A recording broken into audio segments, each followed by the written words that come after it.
Hello, everyone. Thank you so much for joining this evening. My name is Sarah Panic. I'm the Education USA advisor at the US-UK Fulbright Commission, and I'm delighted to be here with you today. Today's webinar is going to discuss postgraduate study in the US. We're going to do an overview of choosing a university in the US, funding your studies, and what the application process is like at the postgraduate level. And at the end, we will have some time for a Q&A. So I'll ask that you hold any of your questions until the end in case I answer those as we go. You may just wish to kind of jot them down somewhere. And then at the end, you'll have the chance to put them in the Q&A box. The session will be recorded. And so I will be sending out the recording to everybody who has registered for this evening's session. And to tell you a little bit more about myself, as I said, my name is Sarah. As you can probably tell from my accents, I'm not originally from the UK. I'm from Chicago in the US, where I completed both my undergraduate and postgraduate degree. So I've been living in London now for over 8 years and working at the Fulbright Commission for nearly 6 years. So I'm really excited to be here tonight presenting this webinar to you.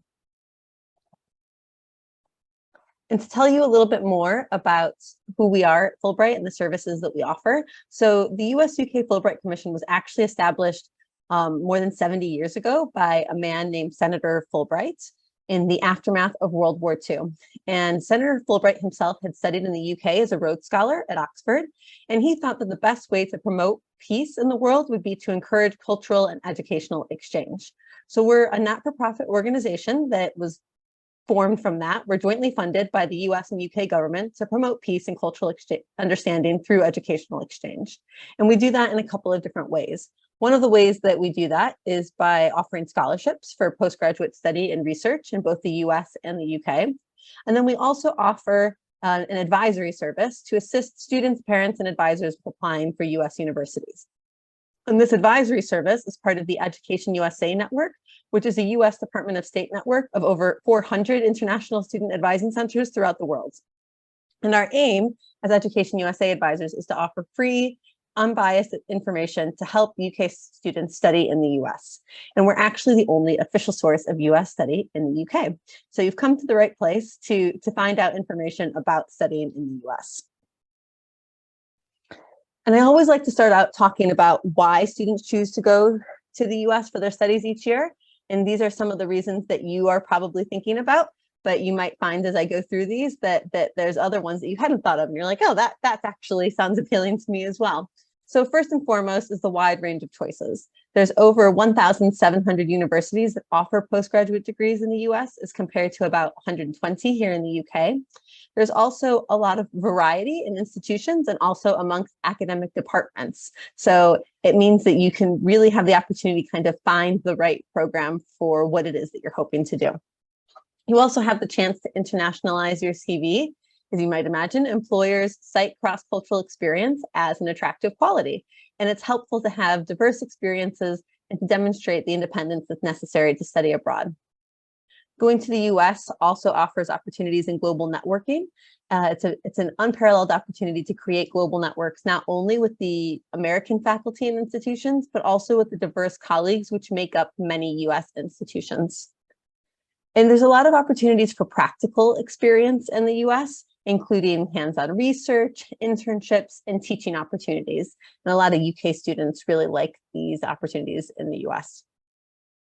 You also get the chance to expand your horizons because living and studying in another country expands your worldview and also potentially expands the opportunities available to you in the future. And then this last one here might be surprising to some of you, but a final top reason to study in the US is actually the funding opportunities. There's a lot of funding schemes and scholarships available at the postgraduate level, which we're going to talk about in more detail later on in this presentation. And just to talk through some of the key differences between the US and the UK. So in the US, master's programs or postgraduate programs are typically longer. So typically a 2-year master's, although there are 1-year programs that are out there. And typically a PhD program in the US is about 4 to 6 years, although this might be more or less depending on the program or the department. A PhD includes an integrated master's, which means that if you're doing a PhD, you have coursework for the first year or two. If you already have a master's, this just means that you're going to have that time to kind of sharpen your skills, gain more experience teaching or doing research. but it's not typically an optional component of the degree. There's no such thing as pure research degrees. Programs are going to include coursework at the postgraduate level. Something else to be aware of is that there's no set fees or standard application deadlines. It's really going to vary by university and even by department within universities. Postgraduate programs are organized by the department, not by the supervisor. And so you don't necessarily need to know your supervisor beforehand. And especially since some programs are more interdisciplinary, it might be that you have multiple supervisors or maybe even a committee. And you won't necessarily need to have an in-depth research proposal because they often expect you to figure out what your research is going to be focused on throughout the program. And then a final thing to be aware of is that law and medicine are studied at the postgraduate level in the US, as opposed to the undergraduate level here in the UK. And to take you through a brief timeline of what you should be thinking about if you're planning to apply to US universities at the postgraduate level, we typically recommend that you begin to research programs about 12 to 18 months before you hope to enroll. And then about 10 to 12 months before you plan to enroll, you'll want to finalize that selection of where you'll be applying. And around the same time, you'll want to take any kind of required admissions exams and begin your applications. Then about 8 to 10 months before you enroll, you'll put together your applications and submit according to all those different deadlines. And then about 4 to 7 months beforehand, typically in the spring, you'll expect to hear back from the universities where you apply to with their admissions decisions. And based on where you were accepted, you'll then notify universities of your decision. And typically you'll apply for your visa about 1 to 3 months before you enroll. You'll be able to make use of any resources on our website at that point to help you with your pre-departure. This past year, we had a webinar specifically aimed at postgraduate students and preparing for postgrad level. So you can check that webinar out if that's something that you're interested in learning more about. And then typically you'll start your studies around mid-August to early September, which is slightly earlier than you would in the UK. Now I'd like to touch on choosing a program, because as I said, there's over 1,700 institutions that are offering postgraduate programs. So that's a lot of different options, and each institution and department is going to be different. So how exactly do you go about narrowing down where you want to actually apply? And a term that we focus on a lot at the Fulbright Commission is this idea of fit. And what that means is that we want for students to find a program that's really going to be the best fit for you and your personal and academic interests. So this first step in the choosing process is figuring out what factors are important to you to determine that fit. And this is going to mean not just looking at universities that you've heard of straight away, or ones that you've seen mentioned in movies or television programs, or ones that have the highest rankings, but actually thinking through a variety of different factors and what's going to be important to you in your program and in your degree. And these are some of the different factors that you might want to consider. So you might be thinking about the types of institutions. Are you looking at maybe a public university or a private university? You'll be thinking about the program type, which especially at the postgraduate level is arguably more important than the institution itself. You'll be considering your career goals, your qualifications, any concentrations you might be interested in. Do you want to be in a program with funded internship opportunities? Maybe programs where you can get grant writing experience. You'll also be thinking about the academic department. And this is going to be almost as important as choosing the right university at the postgraduate level, because your academic department's going to influence so much of your experience in the US. It's generally going to handle admissions, design the course structure for students, and also monitor students' progression through the program. So it's going to be really essential to research the department to find the right academic home for you. And departments can really vary drastically in terms of areas of faculty expertise, maybe the different elective courses or concentrations that they offer, whether they're very tightly focused or if they're more interdisciplinary. The size and atmosphere is going to be different, as well as opportunities for teaching and research, conference attendance, internships, etc. So it's really going to be important to look at all these different things and think about what is it that you want and what are you looking for.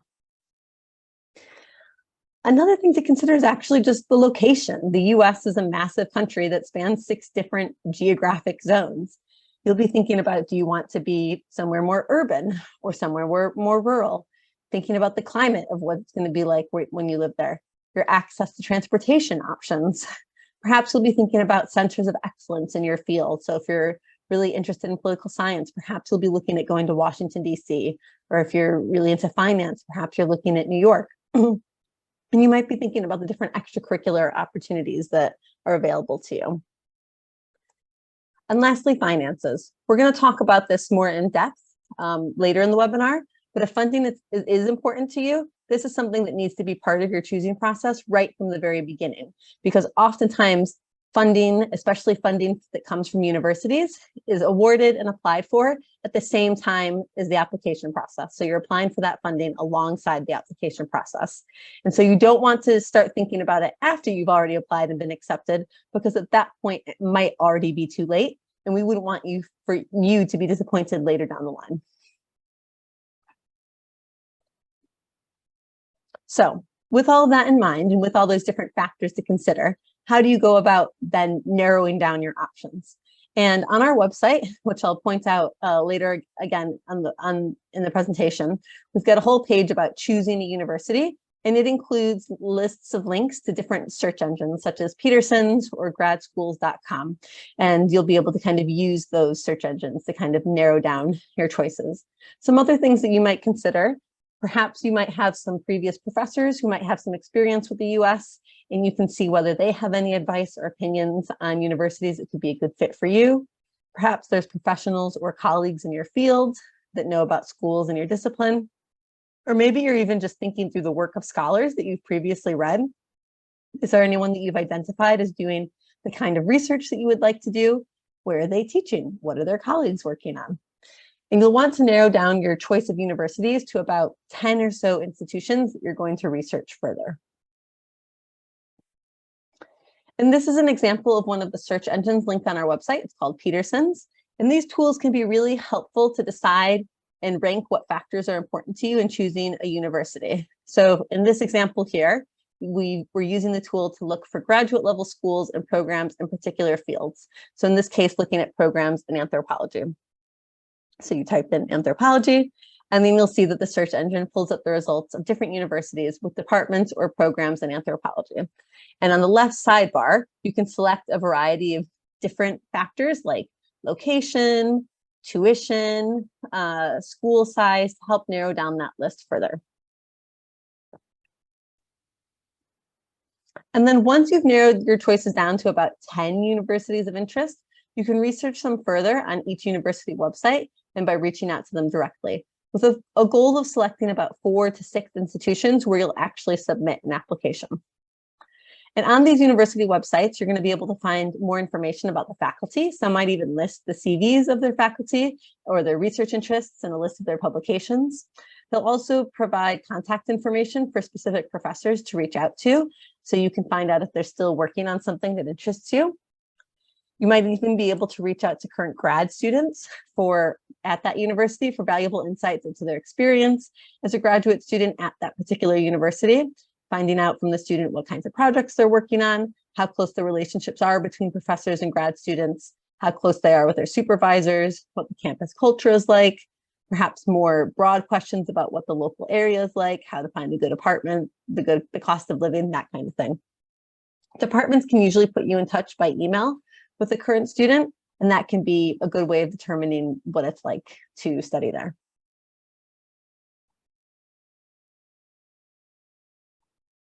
So now that we've talked a little bit about the choosing process and how you might narrow down where it is that you're going to apply, I'd also like to talk about funding, because this is one of the top things that we get asked about.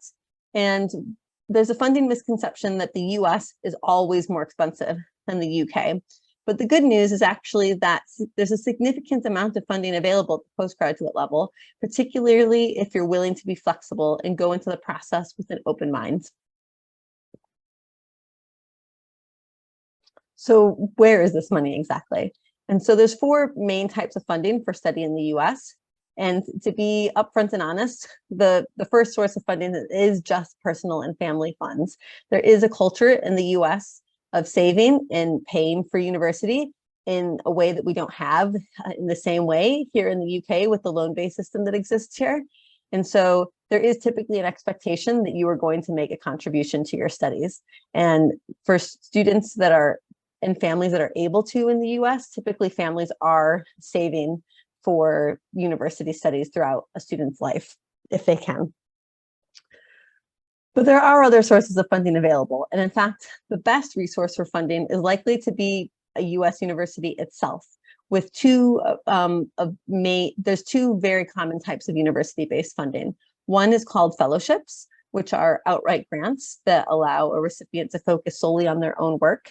And then there's also assistantships, which are offered in return for services provided to the department. So that might be teaching or research or lab supervision, or sometimes an assistantship can even be working in a campus office. And for doing all those things, you get in exchange, you get maybe a fees waiver, health insurance, or perhaps a stipend. Assistantships are typically renewable year to year if the student maintains specified academic standards. And the terms of an assistantship are going to vary dramatically between universities and between departments even. They're also going to depend on available grants, the field, and the department need. So it's always going to be important to ask the department or the program where you're applying about this kind of funding when you're choosing where to apply and if you're hoping to receive this type of funding.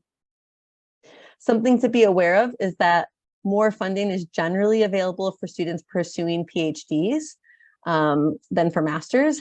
And for students who do receive funding at the master's level, it tends to be in more research-focused degrees than for professional degree students. And it can also vary by subject area. For instance, the sciences tend to receive more funding than programs in the humanities, but that's not always going to be the case. And so it's definitely worth doing your research and seeing what type of funding you can find. And you'll hear me say this a few times throughout this session, but we always recommend checking with multiple offices at the university about the funding opportunities. So checking with the departments about funding opportunities, checking with the graduate school if they've got kind of an overarching graduate school, and also with the financial aid office if they've got one.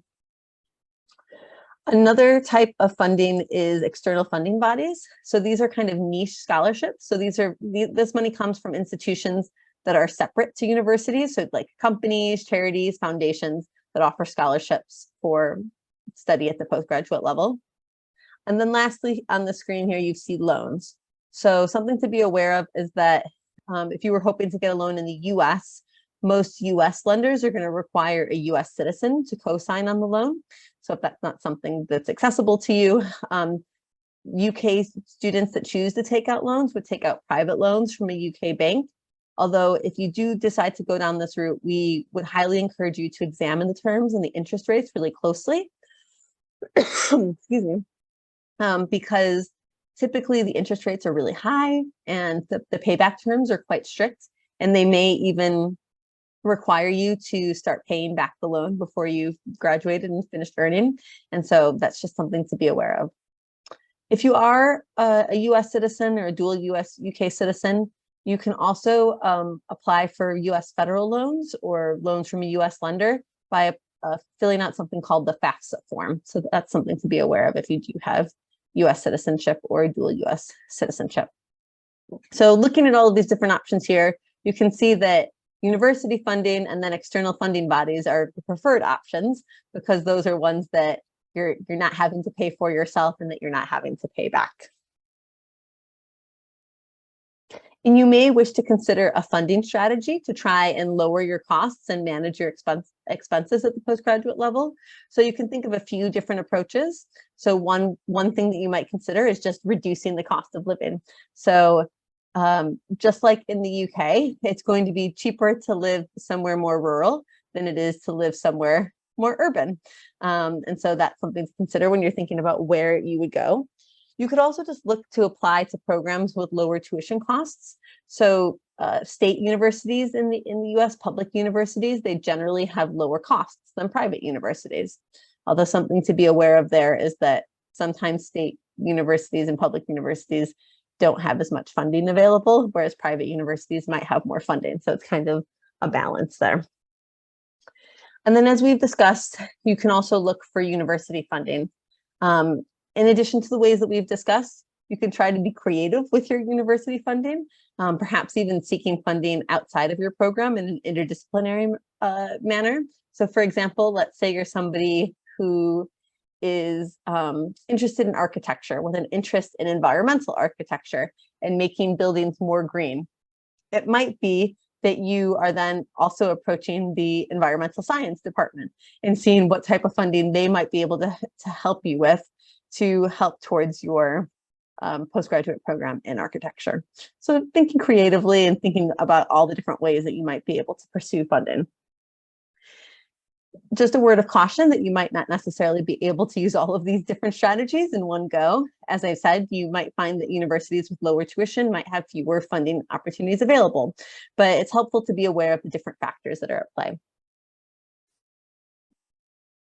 And just to give you an example here, so Boston University, which is a private university in Boston, in Massachusetts, their cost of attendance within the Department of Education and Human Development is over $85,000 with tuition, room and board, and other fees. But if you compare that to an MA at the University of Massachusetts, Boston, their tuition and off-campus finances would be $40,000 less.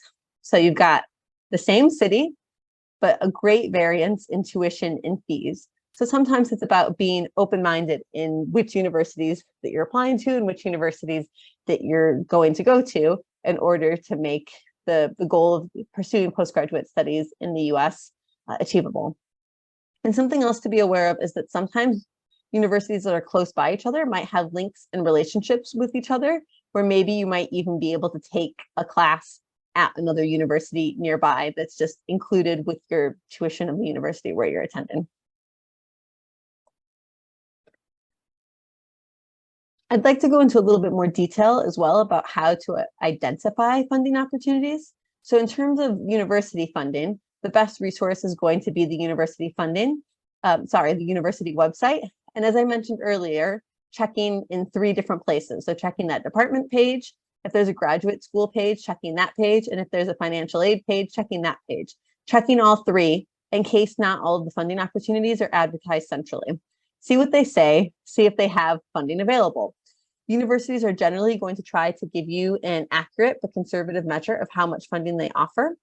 And if this information isn't available online, it might suggest that they can't offer a lot of financial support, but it is worth getting in touch with the department administrator or the director to inquire. You'll also want to think about whether you're going to be competitive for funding at that particular institution. Perhaps when you're reaching out to current students, you might be able to find out how competitive the funding really is, what their assistantship involves, what the work-life balance is, and kind of get the inside scoop. Maybe you can find out how many assistantships there are available. Are they full or partial? Find out on what basis they award assistantships. Is an admissions exam score factored into it, or is it going to be more on the basis of your other academics or your prior experience? And you'll also want to find out if there's extra requirements that you need to fulfill to be considered for an assistantship. It might be that you're automatically considered just by applying to the institution, but in some cases, you might need to submit an additional essay or a resume of some sort. So now we'll look at an example of what you can look out for on a university website. So this is the website of the University of North Carolina, Chapel Hill, which is the top public research university in North Carolina. And we've highlighted some key points in their section about fellowships and assistantships and how to identify when a university has funding available.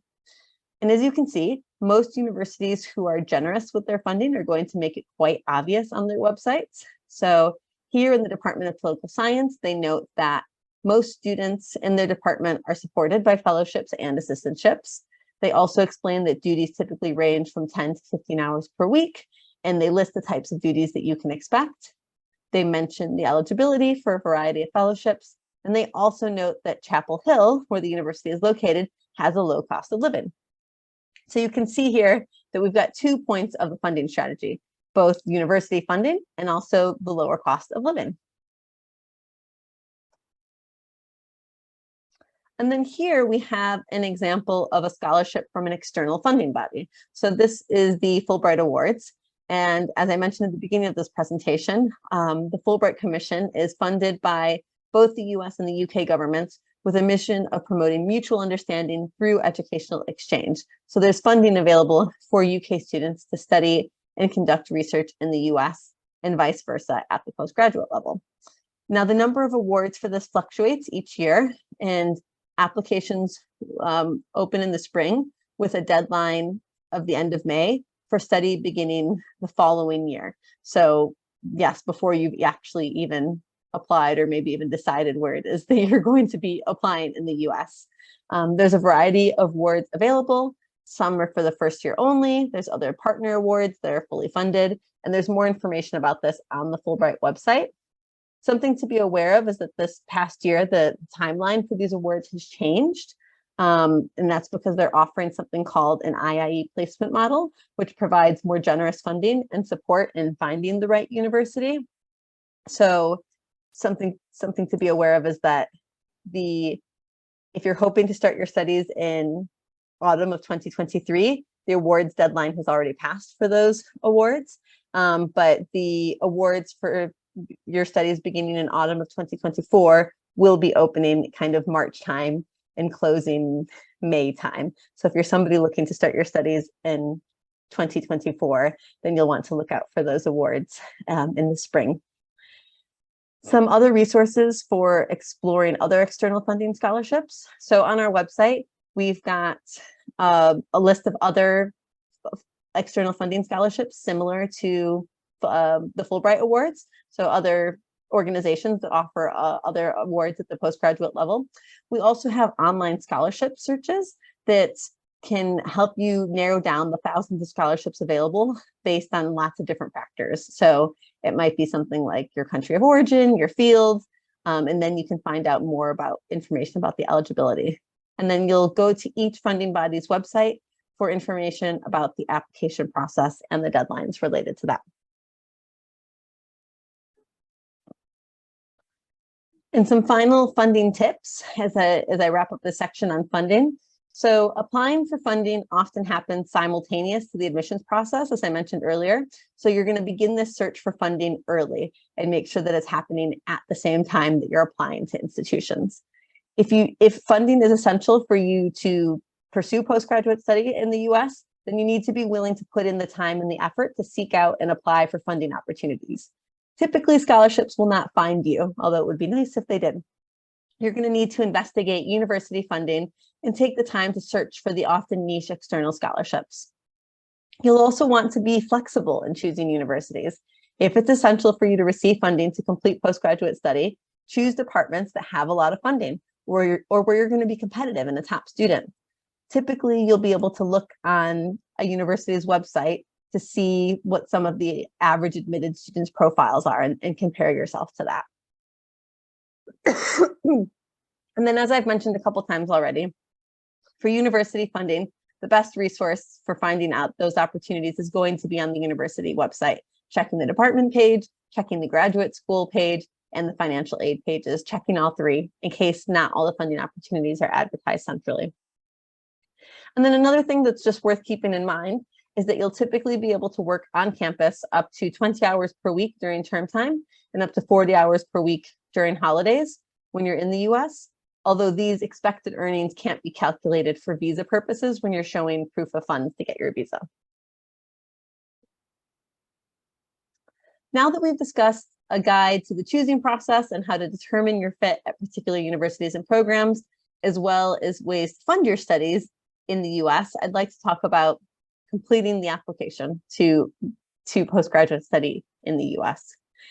And here, I'd like to reiterate that doing that in-depth research in the choosing process is going to be really important. When you get familiar with the programs that you're looking at, you can then put together the most competitive application possible for those programs. And then the more competitive your application, the better your chances are at securing funding as well as admission.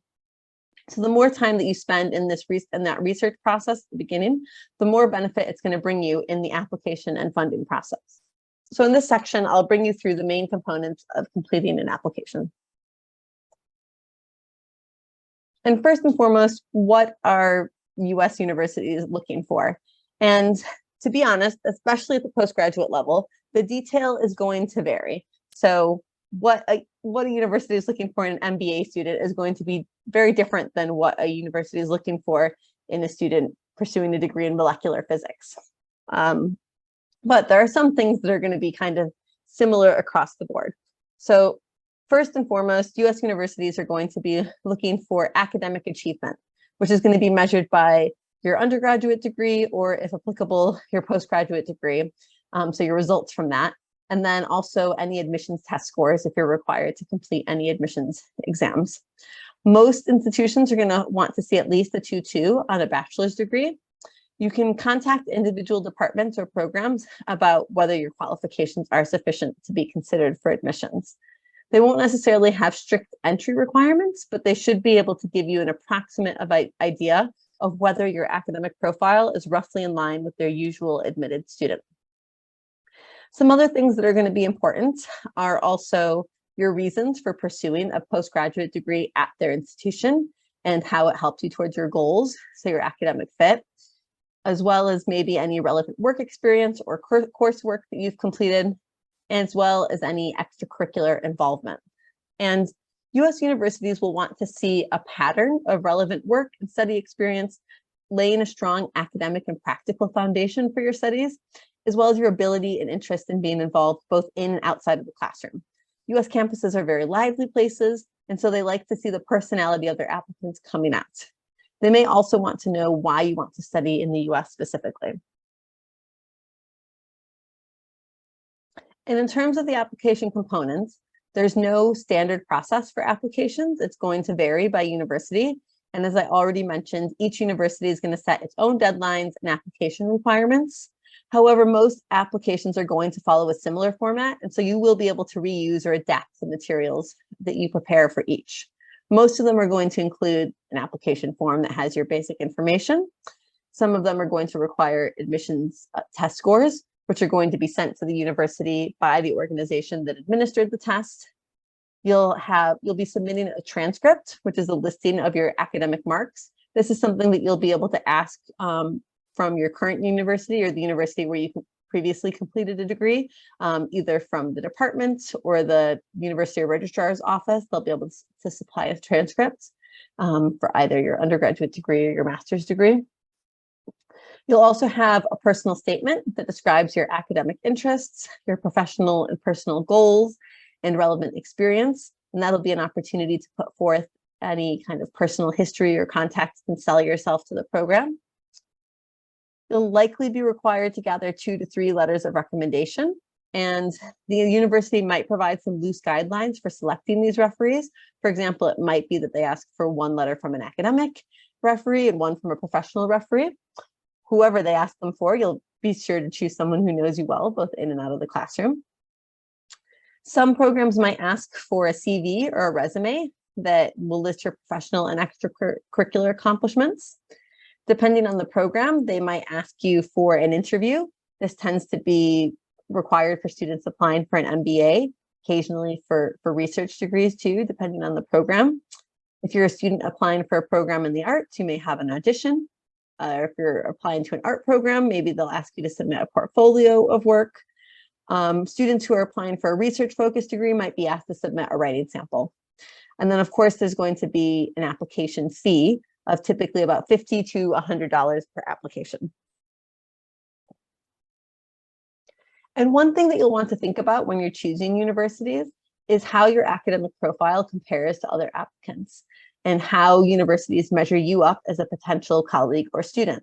So some things that you'll consider yourself and that the universities looking at your application are going to consider are your grades, so looking at your UK qualifications, any test scores, so any US admissions exam scores if they're required.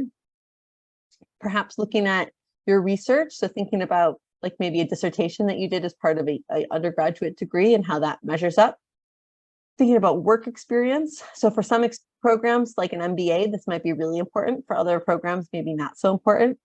And then you'll see here that I've got up on the screen X factor. And what that means is anything that makes you stand out to determine where you're likely to be accepted or competitive for funding.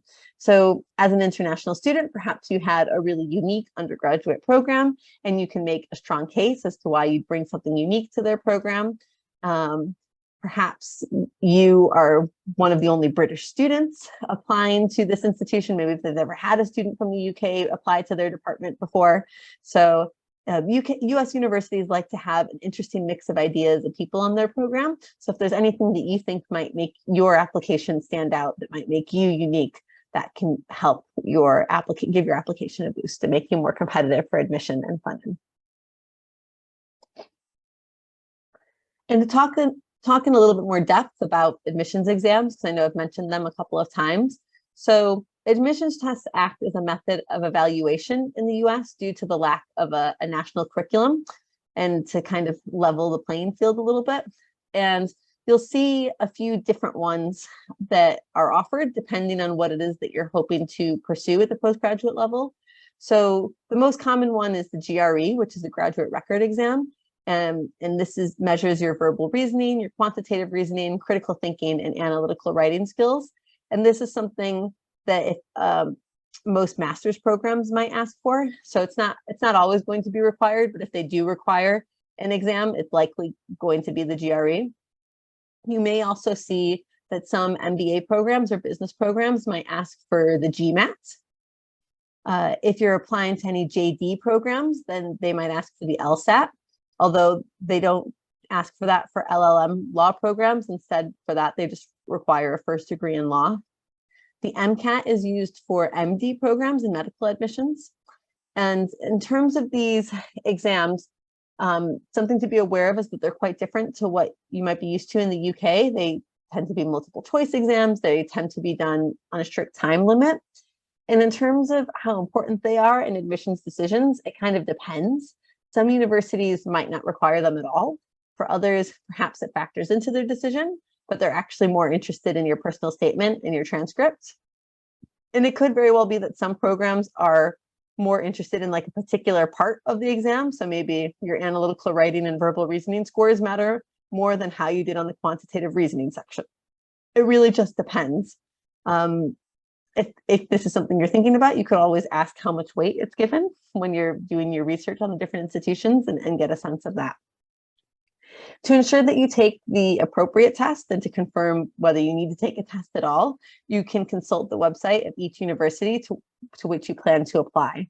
And you'll want to make sure that you pay close attention to the university's application deadline and plan your exam schedule accordingly.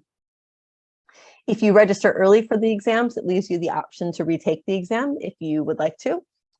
And we do encourage you to properly prepare for the exam. There's a lot of free prep materials available online, as well as the option to buy study guides. And then something else to be aware of is that since COVID, a lot of these exam administrators are trying to make the exams as accessible as possible.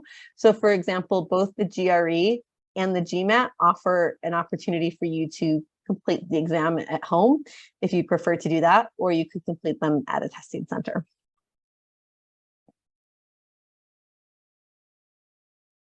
I'd also like to talk more in depth about the personal statement, because this is one of the most important parts of the application. It's not like your UCAS personal statement. Instead, it's kind of an opportunity to showcase what you can bring and talk a little bit more about yourself. It's not an in-depth research proposal. Some universities might ask for a separate research statement that outlines your research interests and future plans, but that's not what this personal statement's going to be about. And some universities might ask for an essay on a specific topic instead of the statement. And so you're going to kind of want to check the requirements carefully.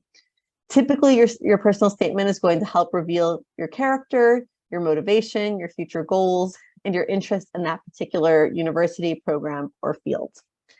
And since there is usually no set structure for writing a personal statement, you do have the opportunity to be creative and to make yourself stand out.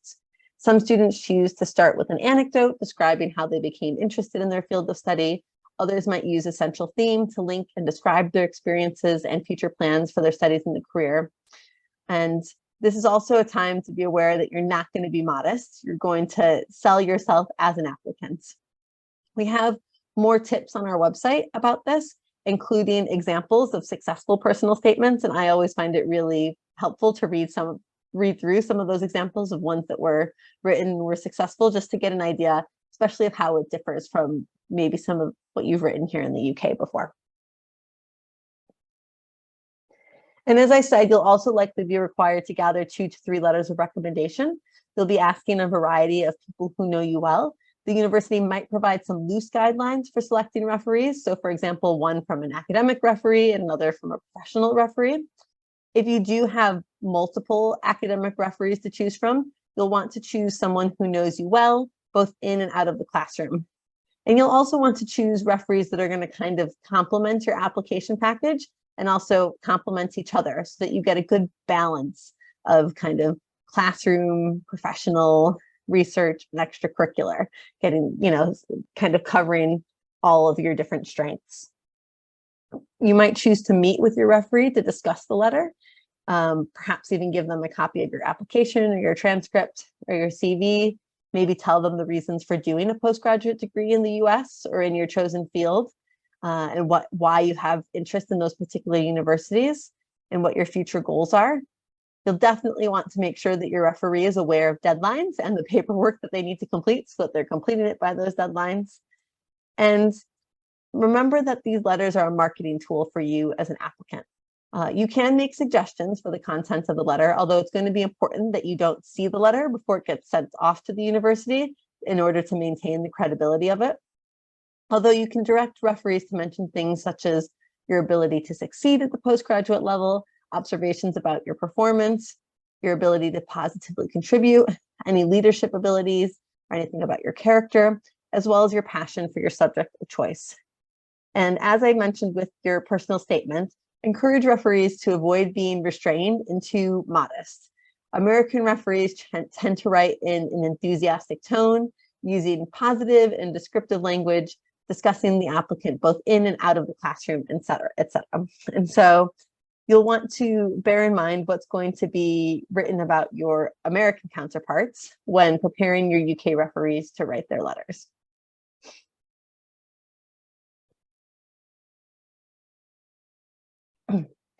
Now I'd like to talk about other ways that we can help beyond this webinar session this evening. So if you haven't already, definitely check out our website for advice and guides and different events that we might have going on. We've got a whole, on the Going to the USA section, we've got a whole guide to graduate school applications that takes you through the details of choosing, funding, and applying. So the 3 main sections that I've talked about tonight, but in even more detail and written down all in front of you. There's also a Fulbright Award section. And so if you were interested in finding out more about the Fulbright Awards, you can find out more about the different categories, benefits, selection criteria, and the application procedures on the website there.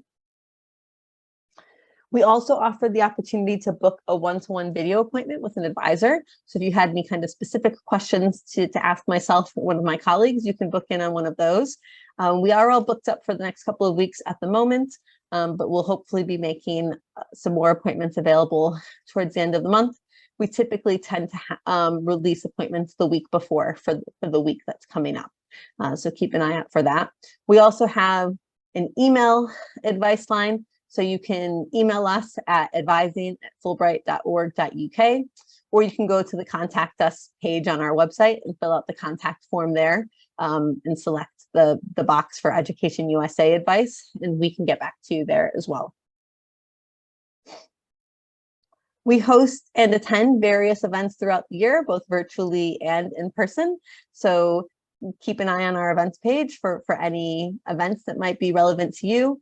And if any US universities offering postgraduate programs come through London and they have any events that they're holding, we will post those up on our website as well. So you can keep an eye out for any of those.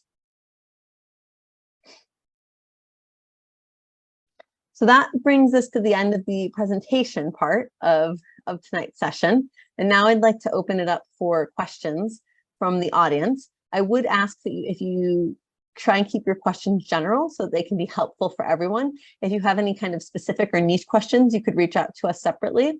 And then I'd also like to let you know, so I'm work for the Education USA side of the team, and I can answer questions about kind of choosing, funding, the application process. There's a whole other team at Fulbright that manages the Fulbright Awards that I've talked about this evening. And so if you do have any questions about the Fulbright Awards, I'm going to put their email address in the chat. It's programs@fulbright.org.uk. And so for any specific questions about the Fulbright Awards, you're going to want to reach out to that team because they'll be able to answer those questions more appropriately and accurately than I will. But if you do have any questions, go ahead and start putting those in the chat now. I'm going to stop sharing my screen so that you can see me. And in the chat, I'm going to start putting some of the links to ask questions to Education USA advisors. Email advising@fulbright.org.uk to ask questions about Fulbright Awards. Email programs@fulbright.org.uk. All right, so I can see some questions are coming in. One person was wondering if most scholarships follow the same deadline as Fulbright and wondering if they've already missed opportunities for fall 2023 entry, so autumn 2023 entry. It's a good question. And I don't think that most scholarships are that early. The reason that the Fulbright Award scholarship deadline was that early was because of this new IIE placement model where students who go follow that model get placed with an advisor throughout this current year, and they get matched up with an advisor to kind of help them find universities that could be a good fit for them and that might have additional funding available beyond the Fulbright Award. And so just the timeline of that required that. But I will say that if you are applying for funding, now is a really important time to be looking for that funding, because there are some institutions where their funding is kind of given out in the early application rounds, and you might find that some of those deadlines are happening in the next couple of months. And so it's just something to keep in mind. No, you haven't missed out on all of the opportunities, and there's still going to be funding available at this stage. And so, but definitely important to be doing research now and getting a sense of what those deadlines are going to be. How important is your academic performance prior to your undergraduate degree, such as UK college and A-levels? So my understanding is that they're going to be looking at your undergraduate degree mostly, and that's what they're asking for. You can take a look at each individual website to see if it seems like they're going to be asking for anything prior to that.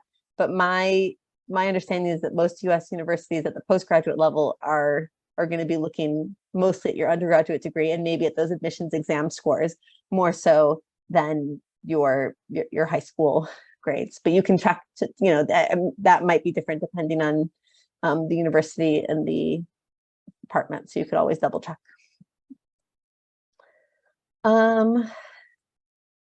Somebody has asked if you have a competitive academic background and strong recommendations, and the GRE is optional, is it better to do the GRE or not? Is taking the GRE going to make it more likely that you'd be able to get funding? So that's a great question. And so if you are looking at a program and it says that the GRE is optional, my understanding is that it truly is optional. And so if all of the programs where you're applying, it's an optional component, you may wish to decide, is it a good use of your time to be spending lots of time preparing for an exam that you don't necessarily need to submit the results to? And instead, could you then spend that time researching the institutions where you're applying and putting together a really strong application to those institutions? But if you are somebody who tends to do really well on exams and you think that it could be a boost to your application and you would like to prepare for it and submit it because you think it will give you that boost, then you should go ahead and do it. If you've gone ahead and taken the exam and you haven't done as well as, you can see on their website perhaps what their average admitted applicants is, and your score is below that and it's optional to submit your score, then of course you're not going to submit a score that's lower than their average applicant. So it kind of just depends. And again, this might be a case of where you're trying to find out, is it the case where students who are applying for assistantships need to have the GRE score, but if you're not applying for funding, it's not as important.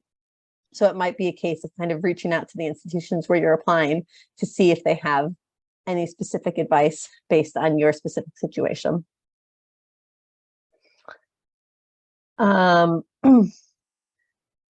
Somebody's asked, they'll be doing their dissertation in the last year of university and it won't be done by the time they send out their applications.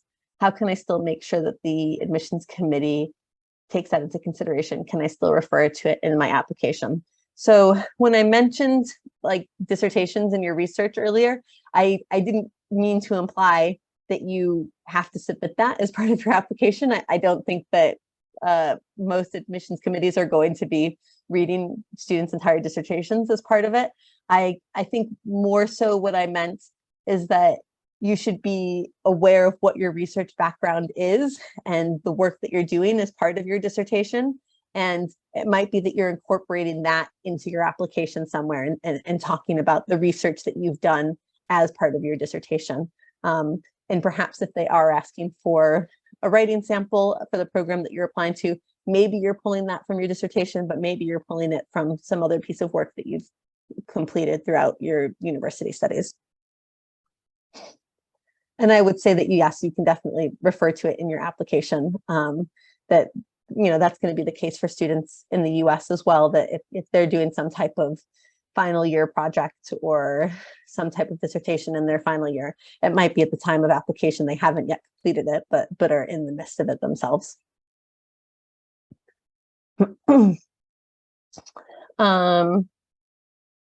Somebody's wondering if it's feasible, if you don't come from a particularly wealthy family, to consider a master's in the US. They want to know if they're being unrealistic. No, it's not being unrealistic. It's definitely possible to go to the US with funding. As I mentioned, it's going to be really kind of taking all of the information that I've talked about in this presentation tonight to heart, taking that information very seriously. It's going to be a matter of being flexible and strategic with your choices.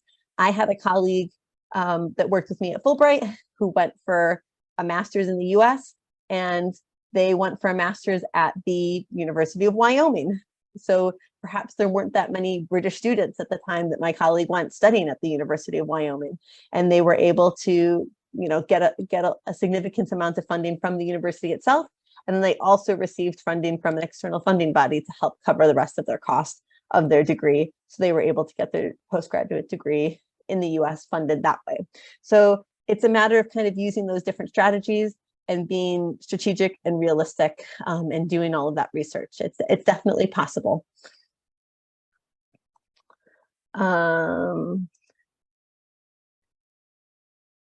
Somebody's asking if they've got personal questions pertaining to application and funding, how to reach out. So that email address that I've put into the chat is going to be the best way to reach out to us, advising@fulbright.org.uk. And you can also go to our contact page if at some point you can't find this email address that I'm giving you, but go to just the contact page on the Fulbright website and go to contact us and select Education USA advice. Are international students with UK residence rights allowed to make use of Fulbright's resources, such as contacting advisors, or should they contact the Fulbright organization in their native countries? So that's a good question. And so if you are a student that is based here in the UK and you've been doing your studies here in the UK, then I think that the advice that we offer is going to be really relevant to you. If you've been completing your studies elsewhere in the world, then it might be that you wish to reach out to the Education USA Center in the country where you've been completing your studies, because they'll have more specific advice based on what university studies are like in your country and how to apply for a postgraduate degree going on from that. And similarly, if you do have connections to another country, it might be worth checking out if there's a Fulbright Award related to that country where you come from in terms of looking at funding. But yeah, if you're if you're completing your studies here in the UK, then you are, definitely able to make use of our resources, our advising resources. How long should a letter of recommendation be? And should they include information about your wider interests, hobbies, and work experience, or should it focus on your academic abilities? That's a good question. You may want to see if the universities where you're applying give any specific guidance on that. But my general sense would be that a letter of recommendation is not going to be longer than like 1 to 2 pages max, just because universities are reading so many applications, and there's also all the other components of a student's application alongside the letters of recommendation. And as I mentioned earlier, I think what you'll want to ensure is that if you are being asked to submit kind of 2 to 3 letters of recommendation, making sure that they complement each other well. So they can absolutely include information about your wider interests, hobbies, and work experience alongside your academic abilities. But I would kind of ensure that you don't have 2 people that are talking about the exactly the same thing about you. And so it might be that you have one referee and you're asking them, you know that they know you like in this particular sense, and they're able to highlight your strengths and your abilities in this one area. And then you're asking a different referee to kind of focus on some other areas of strengths and expertise. So that way, the person who's reading your application is being able to see all these different things that you can bring to the table, and they're not necessarily just reading the same thing over and over and over again, if that makes sense.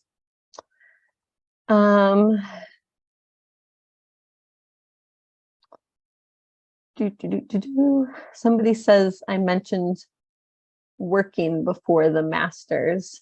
I'm not sure what that's in reference to. I think I mentioned that whilst you're oh, I see. Maybe they look at work experience. So yeah, so some postgrad programs might look at work experience as part of the application. So that's really common with things like an MBA program, for instance. Not always, but often. So you should just take a look at the field that you're interested in, take a look at different programs and see if they're going to require any kind of work experience. It might just be that maybe you've done some type of internships or some part-time work at the same time that you were pursuing your studies, and you're including that in your application. It might not necessarily be that you're having to take like a year or 2 to work before doing a degree, but perhaps it is, depending on the program. And so definitely, depending on what it is that you're studying, check that out.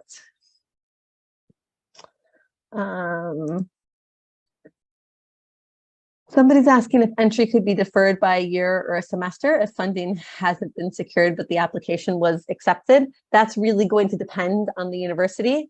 My experience is that typically universities are going to ask you to reapply the following year, depending on the program. But it really will just depend on the university and on the department and on the institution. And so that's something that you can find out from them. Although I will say that if the reason is that funding hasn't been secured, it's much more difficult to find funding after you've already been accepted. As I mentioned throughout the presentation, that your best chance of finding funding is alongside the application process. So looking at that university funding, looking at those external funding bodies at the time of application, it's much more difficult to find funding afterwards. So unless you're planning on being able to work and kind of save up significant amounts to fund your studies after you've been accepted, it's probably going to be better to be applying to institutions that offer funding, or it may be that you need to reapply the next year if you don't receive enough funding from a place that you were accepted, to see if you're able to get admitted somewhere else that does offer the funding you need to attend.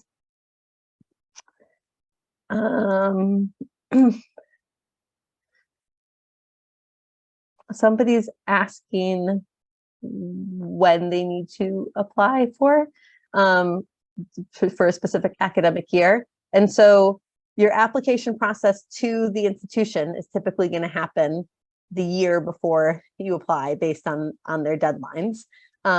If you're applying for specific awards, such as the Fulbright Award, some of those deadlines happen even earlier. And so specifically with the Fulbright Award, you'll want to just kind of be aware of any deadlines that are upcoming, because they tend to be happening kind of like, the deadline tends to be about 1.5 years before you're planning to enroll. But typically for entry into the grad school itself, it's typically within that year before you're planning to apply, before you're planning to enroll.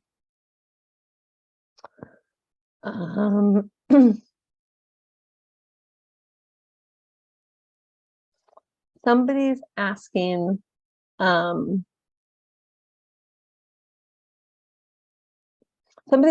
about applying to a master's degree in a field that's different from their undergraduate degree and wondering if that's possible in the US. So in this specific example, the student's a chemical engineering student who's interested in applying to master's programs in computer science. And they're wondering if it's possible to apply to master's programs in computer science if you don't have a bachelor's in computer science.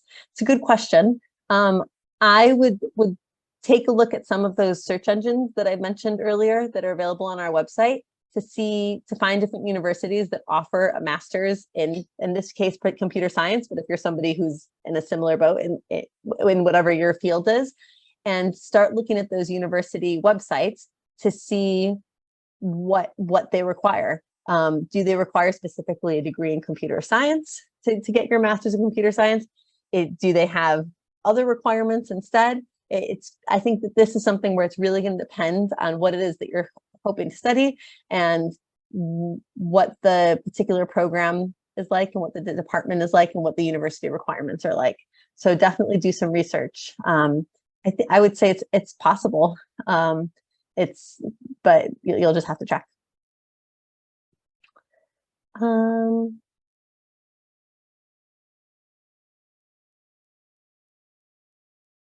Someone's asking if there's a special tax category that assistantship salaries fall under, particularly since the hours are not the same as a full-time job. It's a good question. I don't know the answer to that. And so it might be one that you'd want to ask to the universities where you're applying, where they'd have more specific understanding of that. I would imagine that the hours that if you're doing an assistantship, the hours that you're doing for that assistantship are counted towards the hours that you can do as part of your visa, the 20 hours per week during term time and the 40 hours per week outside of term time. But again, you can check with the institutions where you're applying to double check. Okay, those are all of the questions that I've got for now. And so if you do think of any questions after the session has ended, then you can go ahead and email us at advising@fulbright.org.uk. Or if you think of any specific questions about the Fulbright Awards, email the Fulbright Awards team at programs@fulbright.org.uk. Just a reminder that the session has been recorded, and so it will be sent out to all of you, so you'll have access to it. And I just want to thank you all for attending this evening, and I hope you enjoy the rest of your evening. Thank you all. Bye.